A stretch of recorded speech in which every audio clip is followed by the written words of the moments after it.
আপনার সন্তানের কণ্ঠদেশে যখন ওই একটা লাইট মেরে দেখবে দুর্বৃত্তরা রাতের অন্ধকারে, যে কোনো স্বর্ণের অলংকার নেই, আছে শুধু তুলসীর মালা, বলবে না ওরে ওরে ধরে বাজাইস না জ্বালা, ওরে ছেড়ে দিয়ে পালা। বলবেন এই সনাতন ধর্মের কথা কি দুঃখ, বড় যন্ত্রণা। আমি এতগুলো মালা নিছি, আমি নেই মালা, ওদের বাজে জ্বালা।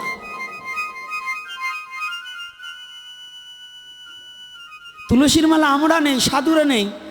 আমাকে প্রশ্ন করে, বাবা আপনি এতগুলো মালা কিভাবে নেন, দম বন্ধ হয়ে আসে না? আমি নিয়েছি মালা, দম বন্ধ হয় ওর। এখানে নারী পুরুষ যতজন আছেন যদি জিজ্ঞেস করি মালা, চুলকায়, গরমে থাকতে পারি না। প্রত্যেকটা নারীকে, প্রত্যেকটা পুরুষকে এখনই বলুন, পুরুষেরা যদি হার নেওয়ার বৈধতা থাকতো, এই যারা ইনকাম করে প্রত্যেকটা পুরুষ অন্তত 5 ভরি স্বর্ণ দিয়ে হার বানিয়ে গলায় ঝুলাতো, ঝুলাতো না? তাতে কোনো দোষ নেই। দোষ হয়েছে কোথায়? তুলসীর মালা।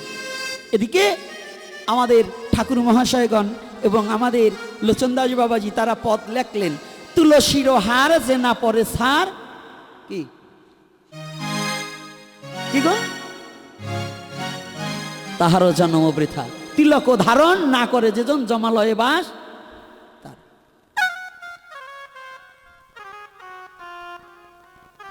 কথাটা খেয়াল করতে হবে। কিন্তু আমরা তো প্রেম ভক্তি চণ্ডিকের একটা কথা আমরা মানি না। এখানে আজকে সেবার কত সুন্দর, আপনাদের মন্দিরে সরগোস্বামীর কোনো বিগ্রহ নেই। কেন নেই? সরগোস্বামীর বিগ্রহ কেন মন্দিরে প্রতিষ্ঠিত হবে না? কেন? শুধু রাধা গোবিন্দ থাকলে হবে না, নিতাই গৌর কলির যুগে প্রধান। আর নিতাই গৌরকে চিনতে হলে সরগোস্বামীকে বাদ দিলে নিতাই গৌর থাকে না। সরগোস্বামী বাদ দিলে নিতাই গৌর থাকে না। এই বৃন্দাবন ধামকে গুপ্ত হয়ে গেছিল, লুপ্ত হয়ে গেছিল, সেই লুপ্ত তীর্থকে পুনরুদ্ধার করেছে কারা? অষ্টগোস্বামীগণ।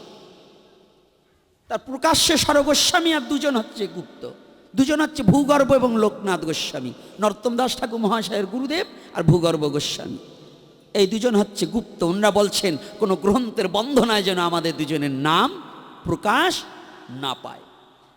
আর এই সরগোস্বামী শ্রীরূপ সনাতন ভট্ট রঘুনাথ, শ্রীজীবী গোপাল ভট্ট, দাস রঘুনাথ, এই সরগোস্বামীগণকে আমাদের যে মত পথের হোক সনাতন ধর্মে, এই বাংলায় যাদের জন্ম হয়েছে, বাঙালির গর্ব আমার এই সরগোস্বামীকে চিনা এবং জানা।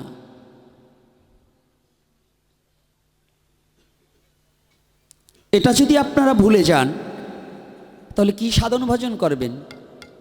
কি শিক্ষা দিল গুরুরা, আর কি শিক্ষা দিল বৈষ্ণব ব্রাহ্মণেরা?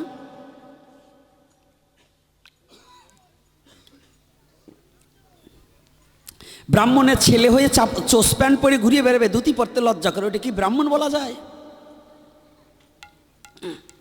রাগ হচ্ছেন নাকি আমার কথায়? আবার ব্রাহ্মণ থাকলে আবার চাইতেন না। আমি কোনো ব্রাহ্মণকে নিন্দা করব না, কিন্তু বাউন পেলে শ্বাস করে দেব। ব্রাহ্মণ আর বাউনদের মধ্যে পার্থক্য আছে। ব্রাহ্মণ যে তাকে পুনাম্যহম, ব্রাহ্মণ হচ্ছে ভগবানের প্রিয়জন। ব্রাহ্মণকে ভগবানের প্রিয়জন। গো ব্রাহ্মণ হিতায়চা, ভগবান ভালোবাসতেন দুটো, পশুর মধ্যে গাভী আর মনুষ্যের মধ্যে ব্রাহ্মণ। সাবধান, কিন্তু বাউন হইও না বাবা, ব্রাহ্মণ হও। একাদশীর দিনে একাদশী পালবা না, মুরগির ঠ্যাং নিয়ে টানাটানি করবা, ওরে সইতে বাউন রে পিটিয়ে সোজা বানাই দিতে। এজন্য ব্রাহ্মণ কুলে জন্ম মানে পূর্বজন্মের পূর্ব সংস্কার ছিল, স্বীকৃতি ছিল। তাই আজকে একটু রাগ করতেছেন নাকি আমার কথায়? একটু রাগ রাগ হয়েছে না? থাক, আর বলবো না।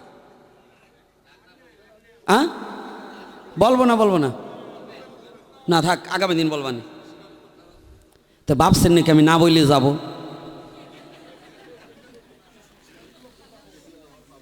ভাবছেন নাকি আমি না বললে যাব? আমি কি না বলা জাত? মুখ দেখলেও বোঝেন না। আপনারা না শুনতে চাইলেও বাড়ি যেয়ে বলে যাব, তবু বলবো। তো এইবার দেখুন, এই একাদশীর উপরে আপনার প্রতি গৃহে খুব জোর দেবেন। একাদশী ব্রতটাকে খুব কঠিনভাবে জোর দিতে হবে। 8 বছর হইতে 80 বছর পর্যন্ত বাধ্যতামূলক একাদশী ব্রত করতে হইবে। একাদশীর দিনে মাতৃপিতৃ শ্রাদ্ধ পর্যন্ত বর্জন করিবেন। স্মার্ত মতের ব্রাহ্মণ যারা একাদশীর দিনে শ্রাদ্ধ করে তারা আপনি জানিয়ে রাখিবেন, আপনার পিতামাতা মারা গেলে একাদশীর দিনে শ্রাদ্ধ করিলে পেতলোকে বাস, কোনোদিন তাহার মুক্তি হইবে না, ঘটবে সর্বনাশ।